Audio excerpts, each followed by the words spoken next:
Marty, it looks Yep. like it looks like they're cracking down in your hometown. The age of lawless Canada is over, and we're going into a Calgary age of law and order. Is that what's happening? Yeah, well, I got my daughter works in a part of downtown Calgary called the East Village, right? And it's kind of like the seedier side of Calgary. They've been trying to improve it over time, but it got really bad. A lot of mornings on her way to work, she's walking bad past some pretty sketchy characters. And this Yeah. morning she's like, "Dad, I don't know what's going on. There's like 100 cop cars." And so I quickly asked and I checked on the internet, and apparently either the mayor of Calgary or the police chief or somebody got finally fed up and decided to go and do a cleanup of about 4 or 5 neighborhoods downtown. Unbelievable. So yeah, here from Yeah. CBC News, downtown safety. Enough is enough. Police target rising violence, social disorder downtown. There's other agencies talking about this.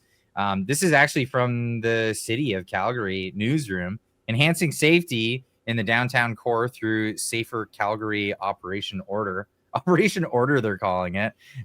And the Calgary Herald saying, I guess the chief's name is Bell. Calgary police chief ready to take back the streets. No hug a thug cop here.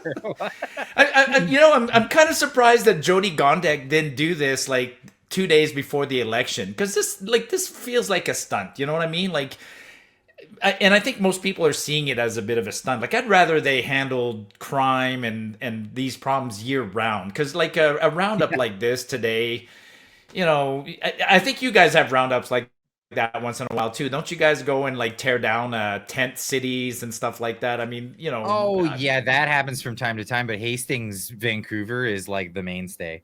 That's yeah, like yeah. they're not going anywhere. They might say like, oh, this city block, but then they go to the next city block. It's a Yeah. forever thing. I mean, all this did today, according to my daughters, it pushed everybody outside that neighborhood temporarily, and then they went to other neighborhoods. I'm sure the people in the East Village this morning are like, hooray, we got the cops. But then the people next door are like, whoa, what's happening, right? Like all of a sudden, all the drug dealers and all the bums showed up in another neighborhood. But anyways, and it's symptomatic, or is that the right word? It just shows the kind of mentality we have in this country too, right? Like, just throw a quick band-aid on something, like sweep it under the Under rug, the like rug.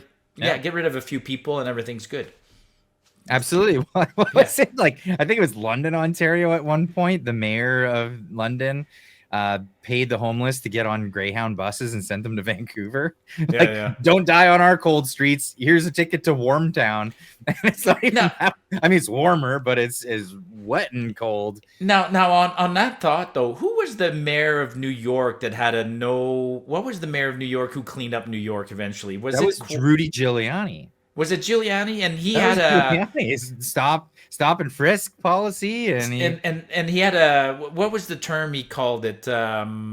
Like, no crime too small to prosecute, right? Like, he yeah. literally, he I told, don't know what the like, term was, but yeah, yeah, I you're don't know what right. the term was, but like, you spray paint, you get arrested. You kick over a garbage can, you get arrested. Like, he went with a um no quarters approach, I guess. I'm sure he had a term for it. Somebody will find the term in the chat. But he really cleaned up New It York, was right? no BS, no BS, Yeah, and he straight up went in. He said, "We know who the thugs are. The police know who the thugs are. They know yeah, who these criminals are. So let's harass them. Let's yeah. harass them until they either get arrested or they leave town." And that's what they did. They gave them a hard time. They knew who the bad guys were. They knew who the criminals were. They had informants telling them who they were. It's like, okay, well, we're going to do evidence gathering on this person, but we're going to make it miserable for them. We're going to make it really tough. You're messing around in these neighborhoods. We're going to stop you and we're going to frisk you. People said it was racist and it was targeting, but it was all criminals that ended Yeah. up getting like falling under this umbrella. It was great. The streets got cleaned up and New Yorkers loved it. New Yorkers were absolutely happy about it. And you know what? Giuliani was a hero to New York for a very long time until later with the, as he got a political career and in federal politics. And that's usually what happens. You know, you have a hero in America, and then, or anywhere, there's a hero, and then all of a sudden he goes for like federal politics, and now he's the villain. The fall from grace for heroes is in mythology, right? Like, a lot of people like to see heroes fall from grace, and it happens in Canada too. It happens in the U.S., I guess, a little more frequently.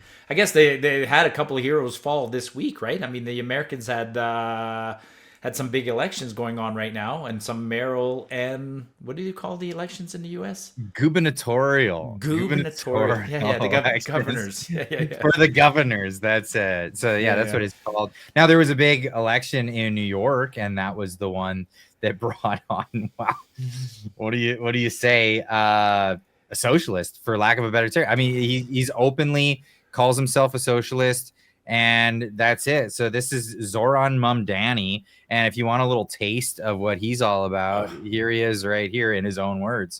What the purpose is about this entire project, it's not simply to raise class consciousness, but to win socialism. And obviously raising class consciousness is a critical part of that. We have to continue to elect more socialists, and we have to ensure that we are unapologetic about our socialism, the end goal of seizing the means of production.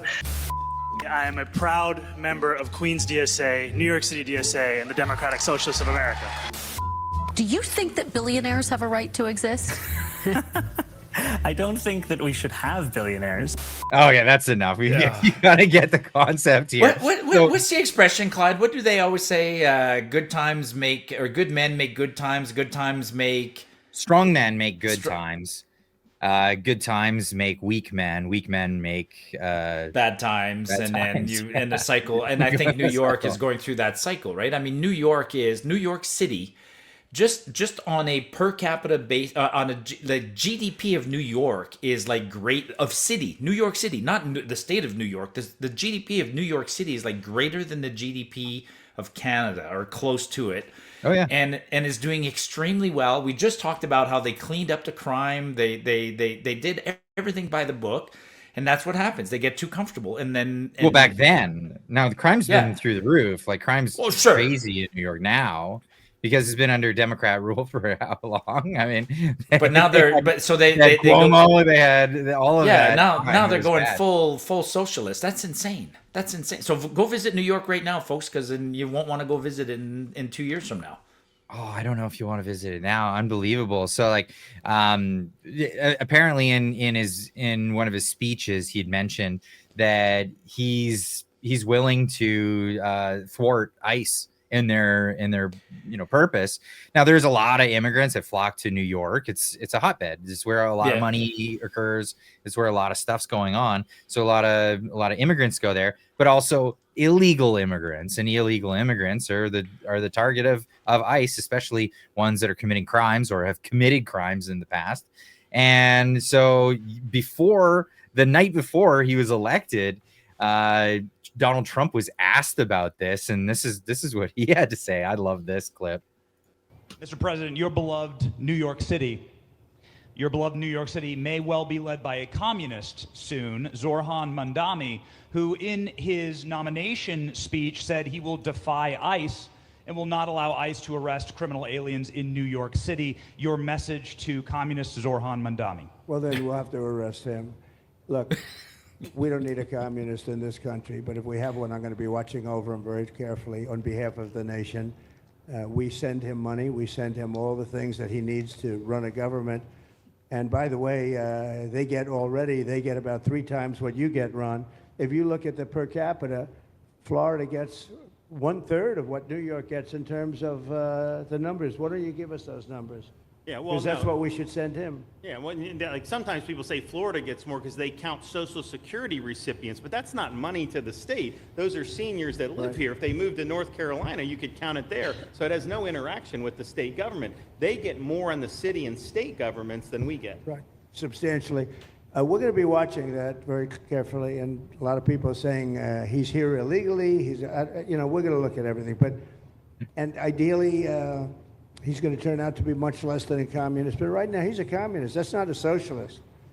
He's a communist. And you know what's crazy is like, so he's been advocating for government-run grocery stores.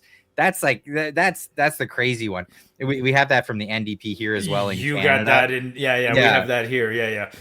Which is insane because the thing that made the Soviet Union the last like straw on the camel's back was it Yeltsin when he came and he visited America, and it was in Texas. They showed off all these places. They took him to the Aero Center where there's rocket ships and all that stuff. He's like, yeah. He's looking at it. They took him to a grocery store halfway through, and they didn't think anything of it, but he wanted to go inside, and he was looking at all the food and the selection, everything that's available to the average American, and he went back with reforms. He said, he was like, if the Russian people knew what the Americans had, they would know that socialism is an absolute failure, and they would riot, and they would like have a revolution tomorrow. He actually wrote about that. It's amazing.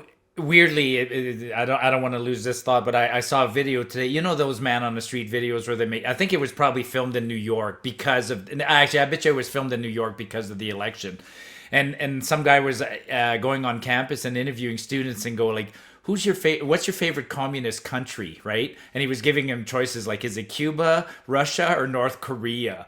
And these students are like, one student's like, I'm gonna have to go with Cuba, and then he's like, why? And then like, yeah, he's like, he's making fun of the people. Okay, now it makes sense. Now I know why that video came out today, because actually I was wondering why my timeline was flooded with some weird stuff today. I didn't realize that New York had elected such a communist. Like I'd never heard of him until the beginning of the week. I also saw that there was a caricature of it was the Statue of Liberty, and she was like sitting on the pedestal where she was smoking a cigarette, going, "That's it, I'm going to Florida," or whatever. Like even the Statue of Liberty had given up or whatever. So.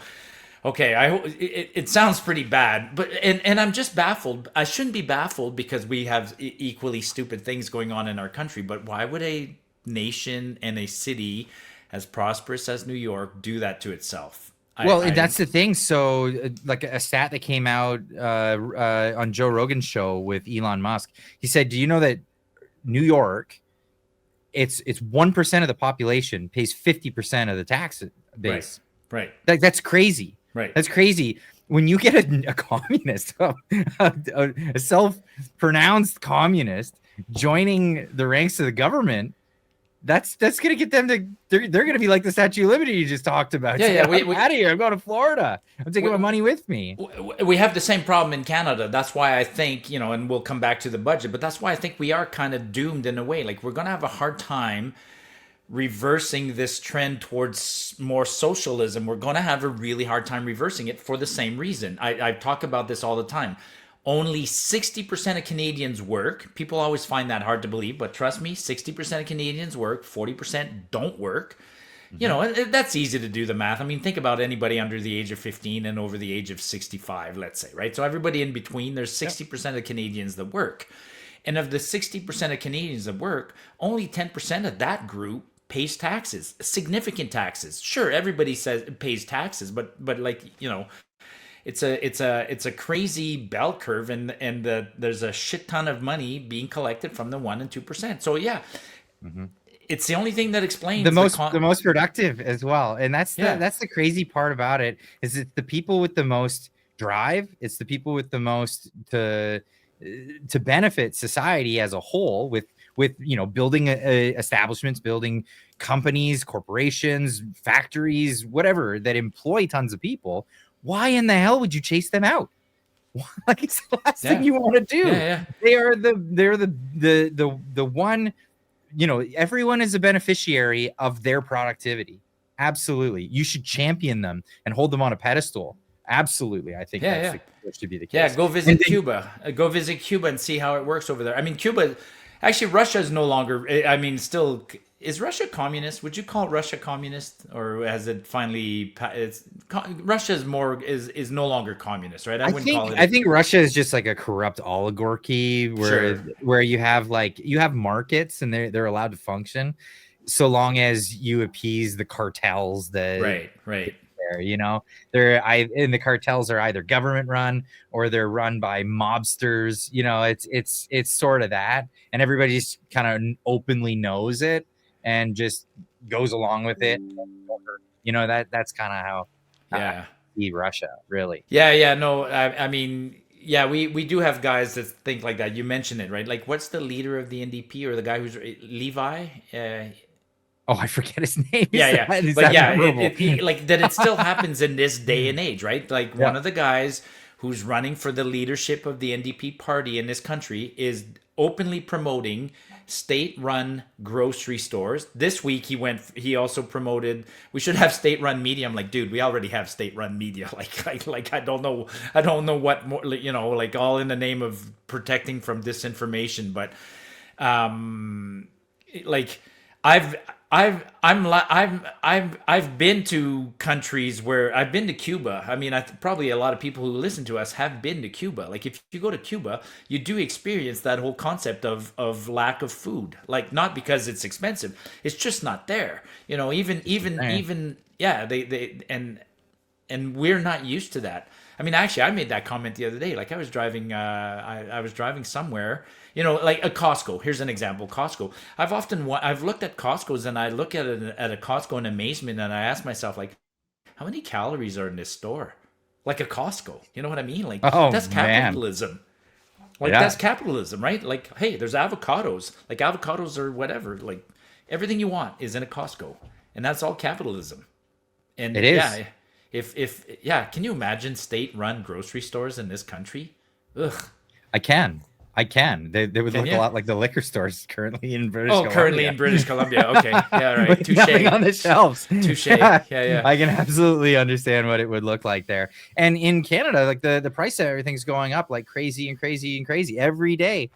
And who do we have to blame? Well, let's get into it. The budget and what's going on with this. They're trying to pull in revenue, obviously, because you know you have to run a government, but they just want to spend. They want to spend. So the costs of things are going up because of some of these hidden taxes that they have to try to fund this. There's the carbon tax levy. Everyone thinks that the carbon tax has gone away, but it hasn't gone away. Now it's just hidden. It's just, you know, industrial players have to pay for that.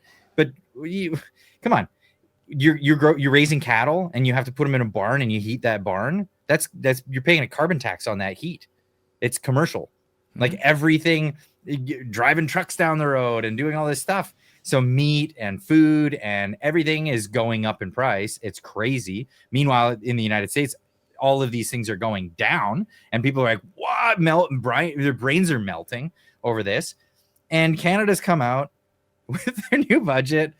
How big is the budget, Marty? Oh, they purposely. It's huge for it. You know, remember when Trudeau was campaigning in 2015, he bluntly said, "We're just going to run 3 small little deficits. You know, next 3 years, 10 billion, no more." Okay, cool. I wish we had Trudeau deficits. Like even at his worst, Trudeau, other than COVID, which was like 300 billion, Trudeau still managed to keep the deficits under $50 billion a year. Carney, no shame in him. He's going like next year's deficit and this year and the year he's got deficits of greater than $60 billion as far as they'll forecast in the budget. There's no attempts. There's no balanced budget in the future. There's no attempt to pay down debt. There's nothing like that. And when they publish their budgets, the government, they never show the historical, right? They always publish today's budget and they show the forecast. But that's what I like to do on my space, is to show the historical. This budget is just literally a continuation of what the Liberals have been doing. Like it's $500 billion a year of spending. $70 billion of it per year is borrowed. $50 billion per year is interest on the debt. Like, it's ridiculous. And all he's doing is he's trying to pretend that all the money they're borrowing, it's for a good reason now. Unlike the past, we're borrowing to invest. Here we go. I got the clip. Here he is talking about that specifically. Federal government spending has grown massively over the last few years. That's not sustainable. We will cut wasteful government spending. We'll make massive investments in the things that grow our economy. Homes, new ports, electricity grids, the major infrastructure that will unlock the full potential of Canada. Do you notice he didn't say pipelines? No. Energy grids and yeah. I love that. So the idea is we're going to build new ports. Why do we need a new port? Our ports are fine. Our ports are great. The only problem we ever have with the ports is the unions that go on strike at the ports. Or the fact that we ban tankers from actually coming into our ports. Like the tanker ban, and then we have no problem. Like, but you know what this reminds me of? And this is bad. Sri Lanka was the same sort of scenario. They were doing just fine. I mean, they were doing just fine before the World Economic Forum came in and convinced their government leaders, you need to build a new port. You gotta get one of them big ports, and we're gonna do all this stuff. And they came in with all this Chinese money. They borrowed money, tremendous amounts from the Chinese, to build this brand new big port that's gonna bring in all these, shipping and stuff. Why? I don't know. But then they went in and they told their farmers, you're going to go organic now. We're going to ban fertilizers from the farming industry. And their crops failed.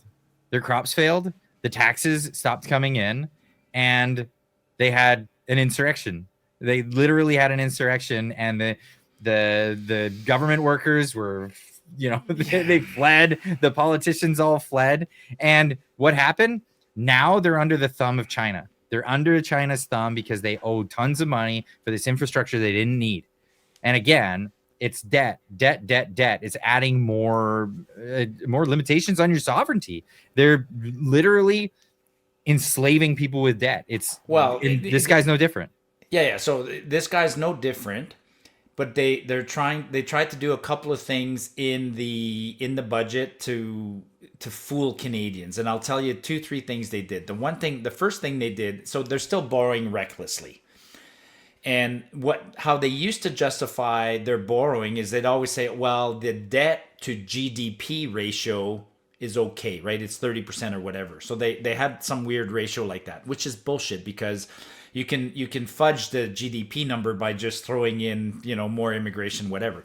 So this year in the budget, rather than doing debt to GDP, this year they did net debt to GDP. And people go, what's the difference? Net debt is discounting financial liquid assets. So in order to do net debt to GDP, which looks better than debt to GDP, they added the CPP, the Canada Pension Plan, to their balance sheet. Fuckers. Okay, that's not the government's money, man. That's our money. Like, you and I paid into it. The government's holding it in trust for us, but they added that to the calculation to make the debt ratio better. That's bullshit thing number one that they did. Bullshit thing number two that they did is that debt, like I said, they're categorizing it as capital investment versus OPEX. It's like, that'd be like you saying, you going and getting a loan and saying, I promise I'm only going to use this loan and I'm going to put it towards my house. But then you turn around and you use it to go buy alcohol or a vacation to Mexico. People do that with their credit cards all the time. So Carney's begging, is trying to convince us that, oh no, the money they borrow is only going to be used for capital investments. Okay, we'll never know if he's doing that or not. But that's what Trudeau was gonna do with it, and all we ever got were services rendered and no physical anything in at the end of the day. Bingo, exactly. And then when you look in there, here's the really scary thing: some of the debt that we have, that Canada has, is coming due, right? So they're no different. The government's no different than you and I. They get loans. They get 20-year loans, 10-year loans, and some of the loans are due. And some of the loans were at low interest rates. So now the new loans are coming out at a higher interest rate. You know how much money they need to borrow this year? How much debt is coming to term that has to be... There's $540 billion in the budget that's coming to term. So they have to re-borrow $540 billion just to pay the loans that are coming to term. So they're using one credit card to pay off another. Like, we're in so much trouble, folks. It's completely mind-blowing. What's incredible to me is that the debt creditors are still labeling Canada as credit as a AAA. Like how it could collapse in a moment. It's all based on trust, and there is no trust. Like when you're paying off a credit card with another credit card, you got no trust. You're broke. You're absolutely broke. That's where there's a scene that talks about this in the Big Short. Remember the movie The Big Short? Like when they actually go and interview the people at Moody's, the credit rating agency, and the credit lady basically says we can't downgrade the credit because if we downgrade the credit, it creates a panic. So we leave the credit ratings bullshit. It is yours and I's credit rating is real. Even at our level, it's fake. Like if you get really in debt, I know you'd think that at some point the bank will stop lending you money. They get to the point where they're like, well, as long as I'm not going to stop and make you go bankrupt because then I will not recover the money I have. So they get to the point where they view you as an addict. And so they give the government more, they keep the credit rating high, give the government more money because they'd rather have a little bit of money. As long as you're making payments, that's it. As long as you're making some payments. Which is all we're doing, man. We're just making payments. But the payments right now that we're making are exceeding $50 billion a year. So that's $1 billion a week in interest payment that we're just sending to banks and lenders. Like it's a big number, man. Big numbers. And you know what's crazy? I see it every day on Twitter that, Canadians are saying they're completely propagandized at this point. I think that so many Canadians have their blinders on. They have the CBC in front of them. They don't know anything else. They're telling me on Twitter when I make comments, do you realize how bad it is down in America right now? Are you kidding me?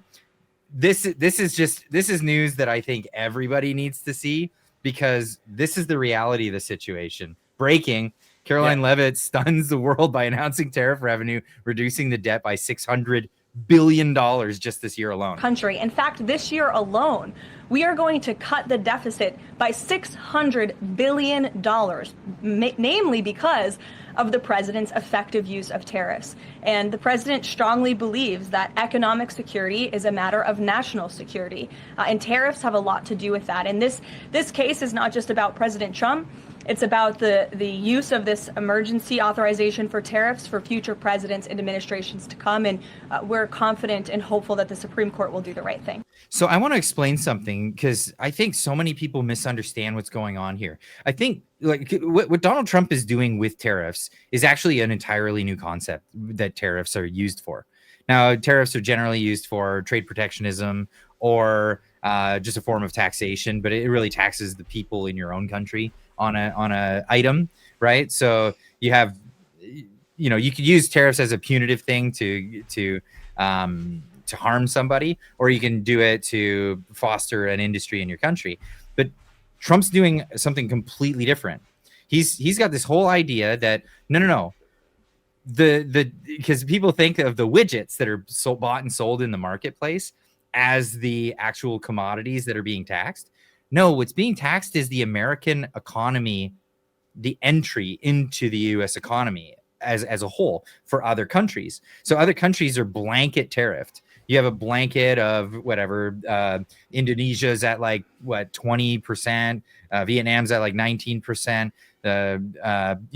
Britain's got a lower one at like 16% or 12 or something like that. On average, across the planet, it's 16%. To enter the United States with your products. This is the new deal. This is the new thing because, the Bretton Woods, agreement originally was, we'll protect certain trade routes and we have certain things and then we'll allow, because of this, you'll use our reserve currency and therefore will allow you to enter the US market with no charge. That's all changing.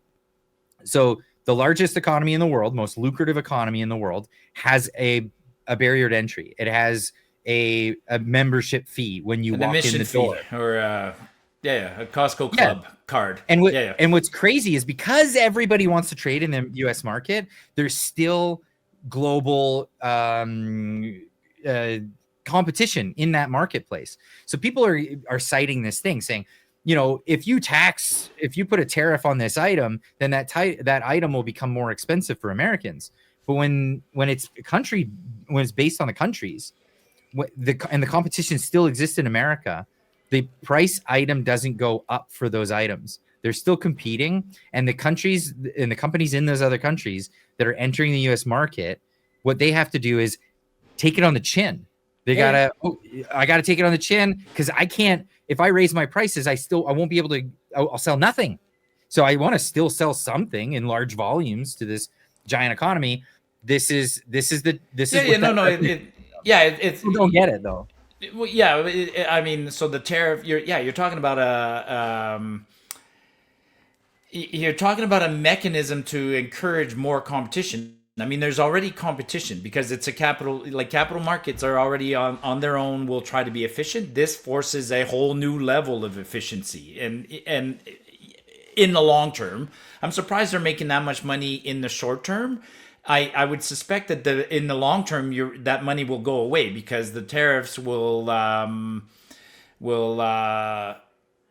well, they'll still get this. Yeah, no, I see what you're saying. I mean, we'll see what happens over time. You know, who steps up to the plate and who becomes competitive. Well, that's it. And then the economy grows as a whole because anyone who doesn't want to pay those tariffs, they can just move their company or their operations to the United States, and the tariffs are gone. Yeah. That's it. Now, the consumer wins. So almost certainly the consumer in the scenario you described wins. The competition's good. I agree. The tariff won't impact the consumer, but what it could have, the unintended consequence could be that some guys get really good at competing, and so Americans will not be able to compete. So that's one thing that has to be weighed. So somebody might get really, really, really, really good at making a widget for cheap, and come in and make it attractive for the consumer, and then the American business that's trying to do that will fall out of business. An example, they've already been good at that, and that was by cheating on intellectual property, which this trade negotiation with China has really thwarted. Which I'm excited to see. I'm excited to see because a lot of entrepreneurs in America have patents on things that just get ripped off and sold on Amazon. And there's no policing it. There's no going after people at the end of the day for this stuff. But it's exciting. It's exciting. But yeah, the only thing, I mean, me personally, I no matter what, whether it's meddling in economies or climate or science or academics or literature or arts or music, I just don't like governments meddling in things. So I worry a little bit about Trump putting tariffs because it kind of, he's meddling in a free market economy in a sense, but I just don't like governments meddling. I'd prefer. That's fair. That's fair. And I think the Americans would agree with you on that, especially in light of Doug Ford, who's really happy with meddling in foreign. Please don't tell me he did something stupid again this week. I haven't been watching Ontario, but no, he's just stupid in general. And so he had that ad, and he put out that ad. We talked about it last week, where they took Ronald Reagan out of context and showed it to Americans in the hopes that American Ronald Reagan loving Republicans would somehow be against Donald Trump. Now, the ad was taken down, and Mark Carney ended up apologizing for this. And for real to Donald Trump. Well, I'll show you the Trump clip because this is just great. I love seeing it. Breaking: President Trump says he will not be resuming negotiations with Canada, even though Mark Carney apologized. What does it talk about with Prime Minister Carney? Are you and Canada going to resume negotiations? No, but I have a very good relationship. I like him a lot. But you know what they did was wrong. He was very nice. He apologized for what they did with the commercial, because it was a false commercial. You know, it was the exact opposite. Ronald Reagan loved tariffs, and they tried to make it look the other way. And he did apologize, and I appreciated it. We had a great dinner, you know, with other countries, as you know. And I think we have a very good relationship personally. I think that what they did was wrong, but he apologized. I like how he specified that it was with other countries as well. We weren't on a date. We weren't meeting just Canada. It was, they just happened to be there. Mark Carney confirming his apology here. Oops, sorry, I'm sharing the wrong screen here.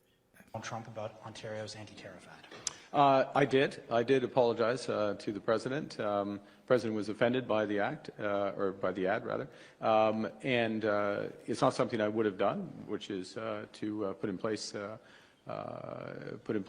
advertisement, and so I apologize to him. Hi, Prime Minister. So fast forward, we got Doug Ford. He comes over. He tells everybody, no, I was with him. He approved it. There's a little back and forth, and then he's saying, well, I don't know. Some people are misremembering all of this. Anyway, Doug Ford also going on U.S. News to basically just continue this smack talk of Donald Trump in America. What's the general impression of Trump in Canada?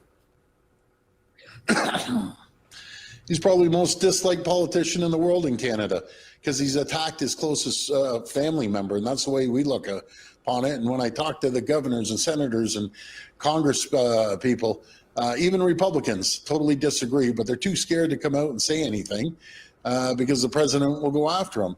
Outside of a few senators, and I want to thank them for coming out and standing with not just American people, but their closest friends and allies. So he's talking about Rand Paul, Mitch McConnell, a few of them that came out, and they had some like motion in the Senate. Go nowhere because it's not going anywhere. But they're just basically like against tariffs. That's where it goes. Now, David Eby, the premier of this province, British Columbia, he was supposed to make an ad, and well, he backed out. He backed out on putting an ad out into America. I think they got smacked. I think they got their pee-pee smacked by Mark Carney and said, stop trying to meddle in their judiciary, in their election cycles, Well, the gubernatorial election cycles. Yeah, it's interference. You know, like we're worried about foreign interference in our affairs, whether it's Chinese or whatever, and that's pretty much an interference. I just wanted to, you reminded me of something. The Jays lost last week, right? The Jays lost on the weekend, so Trump lost a bet. So what was the bet? Trump bet maple syrup against a bottle of wine or whatever with the Dodgers. Like that's a normal thing between, you know, mayors and whatever when the two are. So does that mean that Trump if I understand correctly, that means Doug Ford needs to send a case of maple syrup to California. But anyways. Or perhaps some Crown Royal. I think that would be fitting. that would have been a better bet. Now, actually, in after, remember how last, you know, you're talking about David Eby. I mean, Eby this week again, like he was smack talking Alberta again, right? Saying there'll be no pipeline. Yeah. And one of the things I noticed right away, like 2 weeks ago when the Jays were making a run for the playoffs, we had Team Canada again. Similar to when the Raptors were in basketball a couple of years ago. We rallied around. Like people were even saying, come on, Marty, get on board. It's Team Canada. I'm like, okay, I'll be with Team Canada. The Jays lost. Team Canada is, again, completely dissolved, and we're back to every premier for himself. Do what you want. Yeah. Do what you want. By the way, there were. Oh, go ahead. Yeah. There was an election in the Yukon on Monday. You mentioned. Yeah, Yukon had their provincial elections on Monday, and they went from a liberal government to from an NDP government to a conservative government. Looks very much like. So right now, Alberta, the Yukon, and Saskatchewan are conservative. We still need you guys to come on board. Conservative? Are they conservative, Marty? At this point, who's a conservative, right? I mean, what else happened this week, right? Well, Nova Scotia's conservative, and they've been conserving the forests. You're not allowed to go walk in them. It's unbelievable. Like I don't know what it means to be conservative in Canada anymore. It's really what I'm not like whatever. I don't know anything about Yukon and what's going on over there. I got to talk to Yukon Jay about it, see what he says. He seemed to be pretty happy. He seemed to be pretty happy that it was a genuine conservative group that had moved in, and not a complete sweep, but similar to Alberta, like the rural area is definitely conservative, and then whatever the main city in Yukon still preserved a little bit of NDP, but yeah. So a lot of people voted for conservatives in that district. Now, what would happen if the people on the conservative side were to say, guess what? I'm not a conservative anymore, and run across the aisle to the other side. What would that kind of look like? You're asking a real question, or? Well, it's rhetorical for It's what happened. actually happened. It's happened. What Yeah, happened? It's unbelievable, because I thought this was going to come out of the NDP camp. I thought the NDP, the few that were elected in, were probably going to want to have a bit more of a career in politics or whatever, and let it go with the NDP, cross the aisle, and go work with the Liberals. But instead, no, it was a conservative jumping ship. That's right. We have what's his name? Chris Detremont. I guess that's how does that translate, Marty? Is that Chris of the detrimental? No, it's d'Entremont, and it would kind of mean in between mountains. Oh, From okay. in between the mountains, or in between the mountains. Well, he was in between these giant mountains of political parties, and now he's chosen the one that he wants to go to, and that's probably the one that's, I don't know, got the most payola, probably sweet cabinet position, something like that. So he love my Sevenwood says on X, Chris Detremont exemplifies why so many politicians are held in such low regard, and that's because, well, he's done with the Conservatives. He's crossing the floor, and he had this to say on national TV. I know you just spoke of Mr. Poilievre and the direction he was going, but I'm just wondering whether the Conservative leadership style perhaps pushed you out of caucus. Well, I think that's probably a part of it. I didn't find I was represented there. That my ideals of an Easterner, of a red Tory, I mean, quite honestly, of trying to find ways to find solutions and help your community, rather than trying to oppose everything that's happening. And I think that's the opportunity that's being offered by Prime Minister Carney and the Government Caucus is to help find solutions at this critical time for Canada. I know you just spoke. I thought red Tory was a derogative statement. I didn't know people actually embraced that. Is that a thing? People call Doug Ford that all the time. As a dark blue Tory, I would say a red Tory is a slur. It's a negative. But if you are a red Tory, then you, I guess, embrace the label.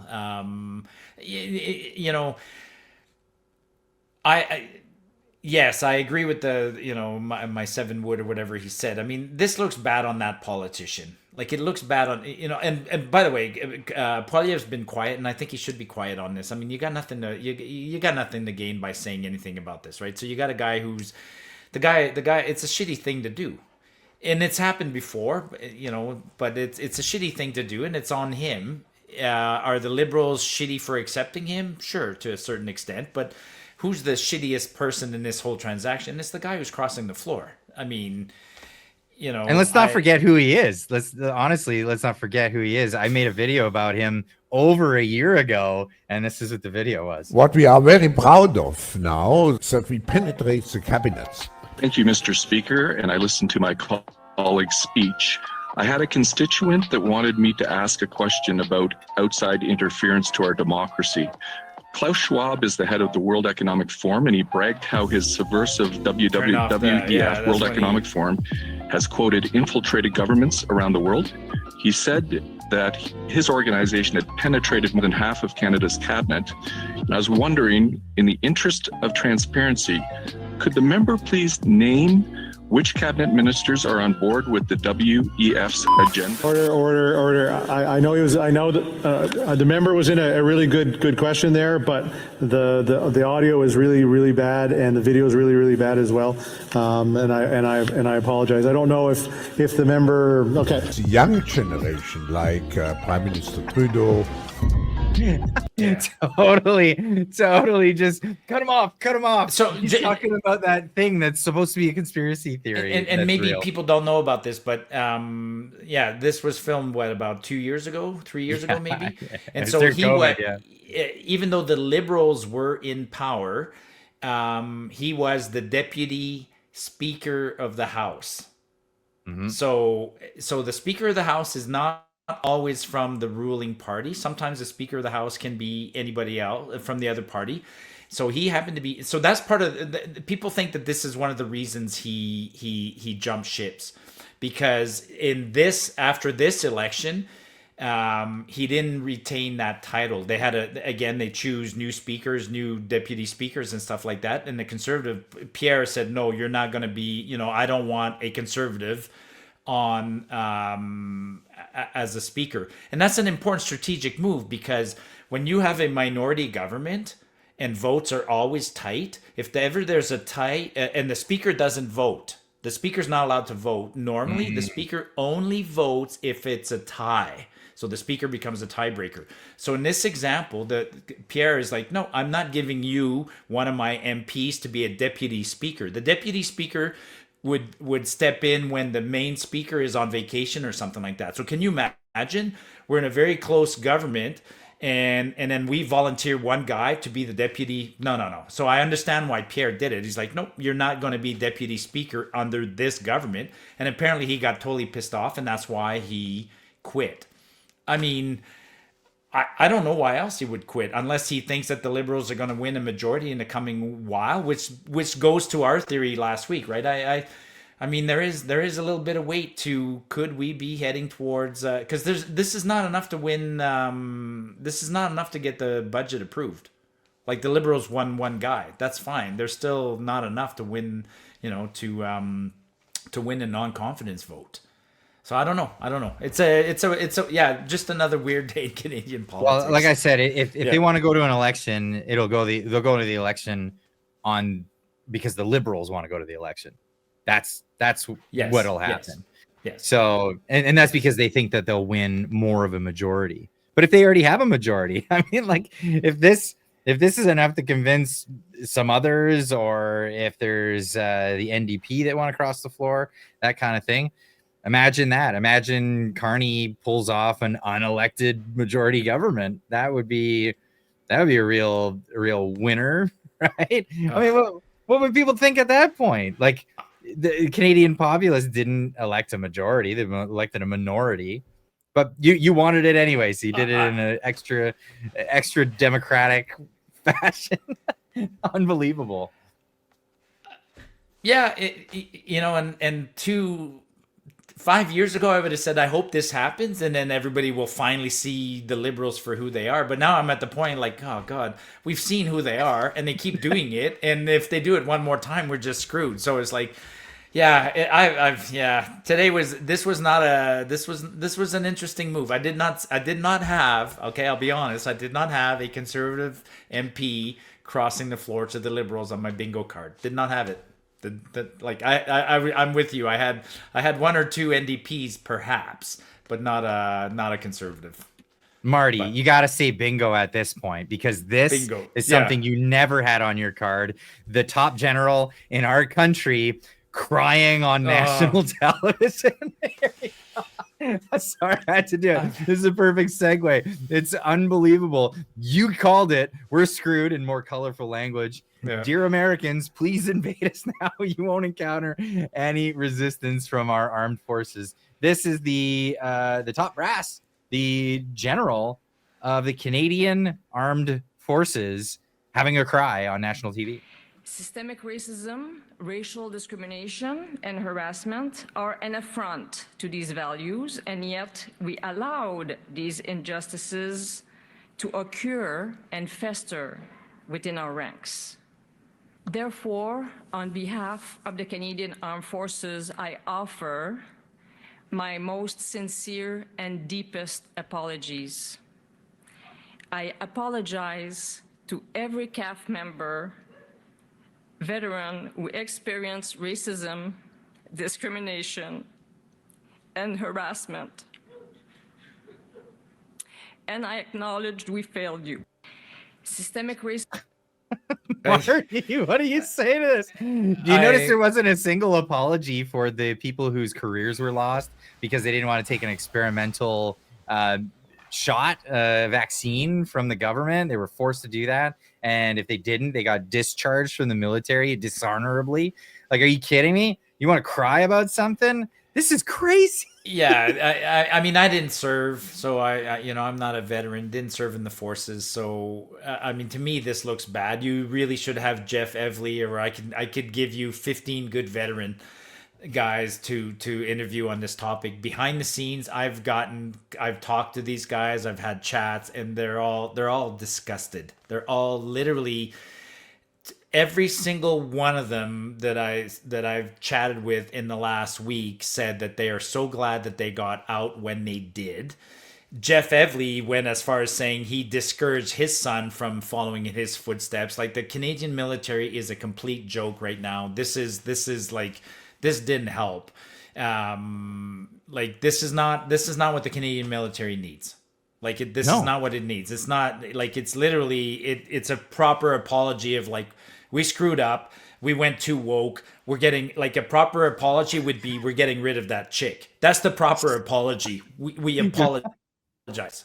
Yeah, absolutely. What? And the United States is going in the right direction since Donald Trump took office, and they renamed it from the Secretary of Defense. It's now the Secretary of War, the Department of War, and the Secretary of that is Pete Hegseth. And he was brought with this faux, what do you call it? The idea that people are being discriminated against.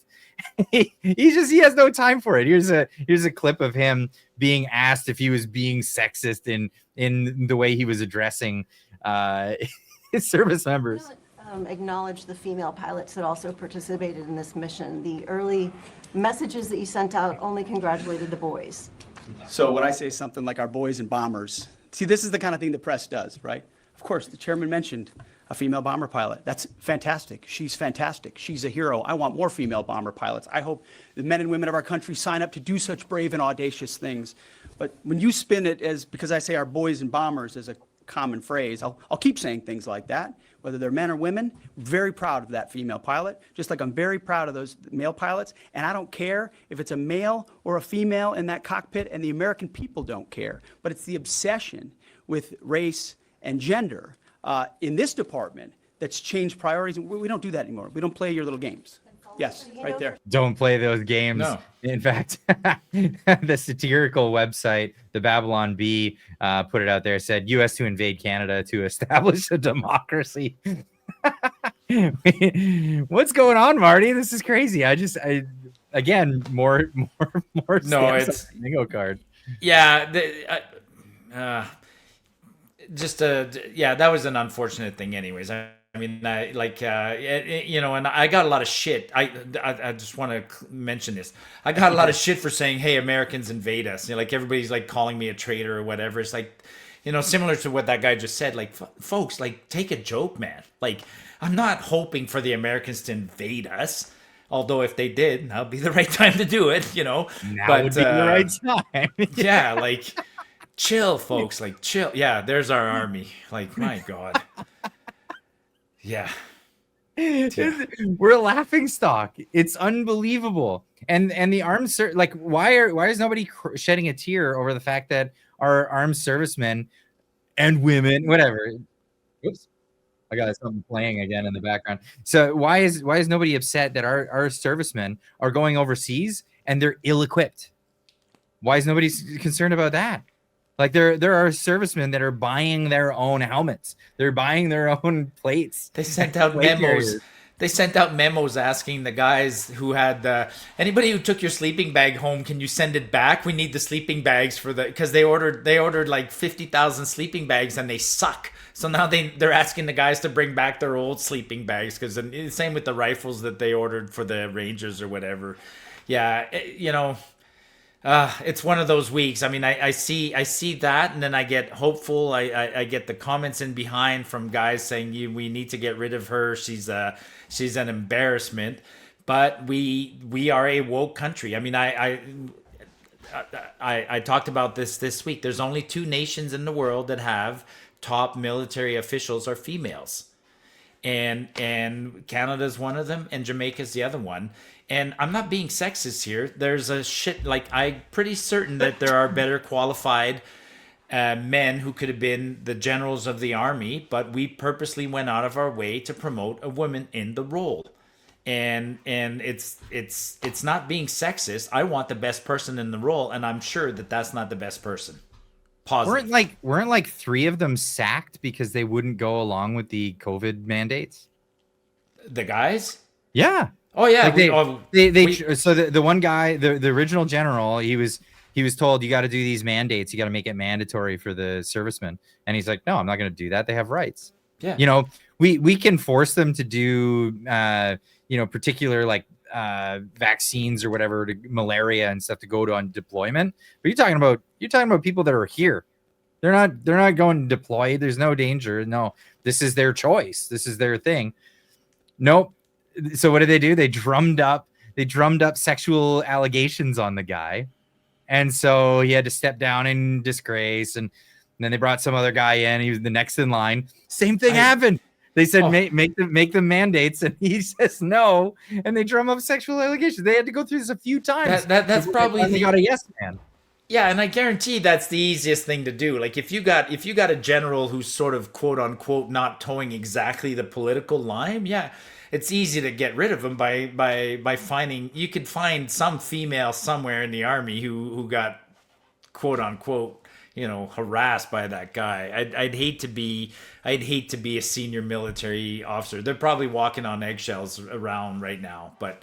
Yeah, it's a shitty situation. We'll see. Well, apparently the budget's going to address some of that. I mean, one of the scary things that came out of this budget is Carney wants 400,000 reservists. That's an insane number. Like they want to, like, we barely have 40,000 reservists right now. He wants 400,000. That's an increase. That's a tenfold increase in reservists. Basically, that'll never happen. I mean, the budget was we didn't talk that much about the budget. We'll talk about it in the questions, but the budget had some crazy numbers. I mean, the budget literally says they're going to build 1 million homes.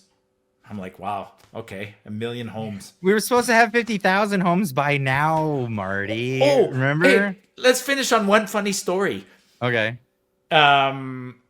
Remember when the Liberals, because now quietly Carney's canceling programs, right? Like he canceled the carbon cap or the emission cap. Like he's finally backing off on that one. He backed off on the electric vehicle mandates or whatever. Mm-hmm. Yesterday, they canceled the project to plant 2 billion trees.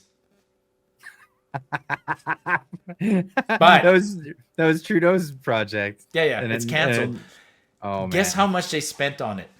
How much? $256 million. And how many trees got planted? Barely enough. Like it's like, dude, the forestry industry plants trees all the time. Yeah, they just do it. You could do a whole show on this, Clyde. Like if you want, for the 2 billion, it's not like they just said, okay, let's hire, Weyerhaeuser or some company. Let's give them big bucks and they can go plant 2 billion trees, which they would have done gladly. No. They created a whole department and individual little groups had to apply. And so it was group after group, like, the Boy Scouts of Cranbrook, BC would apply for $50,000 so they could go plant 100,000 trees. And this other group. So they created this giant administration. They got everybody to apply for grants. The whole process was a disaster. They barely planted, like, I think 15 million trees for about $256 million. It was an absolute. I'll do a post on it. Actually, I gotta follow up on that one. It was an absolute. What's the numbers? Like how much per tree? Like how much are those trees worth? It's ridiculous. We're talking like $300 a tree for a sapling kind of thing. Like it's the government, and this is the same guy. Actually, I do have, now you really got me thinking. I mean, this shows the level of incompetence of our government, who now says they're going to build homes. Make them build the homes with those saplings. Yeah. Like, yeah, they can't do anything. Yeah. Anyways, we're way over the hour. Yeah, we'll have to get into it after. So if you're watching this after the fact, this is where we go into the Q&A section of the live stream portion of this video. So if you're watching this after, catch us on a Wednesday evening while we're doing this live. If not, well, you're just going to miss out on that unless you're a member, because then you can go back and watch this at any given time that you like. Hit the little join button down in the corner down below us. But Marty, where can people find you? Marty up north on X. Super simple. Just Marty up north.